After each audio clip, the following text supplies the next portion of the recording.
মৃত্যু যদি এখন হয়ে যায় আর আমি যদি কোনো গুনাহের সাথে লিপ্ত থাকি, আমাকে ওই গুনাহগার হিসাবে হাসরের মাঠে দাঁড় করানো হবে। এবার আসেন হাদিসের পরের অংশ দেখেন, ওয়া তামুতুনা কামা তাহইয়াউনা। আল্লাহর রাসূল কত চমৎকার কথা বলেছেন। ওই যে আপনারা যারা চিন্তা করতেছেন বুড়া হইয়া একটু ভালো হইয়া যাবো, মৃত্যুটা ভালো অবস্থায় হবে, তাদের সেই সুযোগ নাই। ওয়া তামুতুনা কামা তাহইয়াউনা, তোমার মৃত্যু এমন অবস্থায় হবে যেমন অবস্থায় তুমি তোমার জীবন কাটিয়েছো।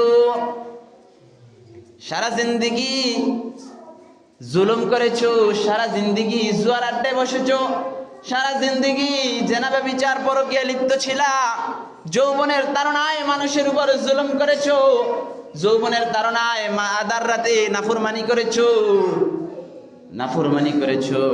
আর বলো যে শেষ জীবনে গিয়ে ভালো হবে, সুযোগ নাই, সুযোগ নেই। আল্লাহ রাসূল বলেছেন তামুতুনা কামা তাহইয়াউনা, সারা জিন্দেগি তুমি সুদ খাইবা আর মরণের আগ দিয়া ভালো হবা, এই সুযোগ নাই।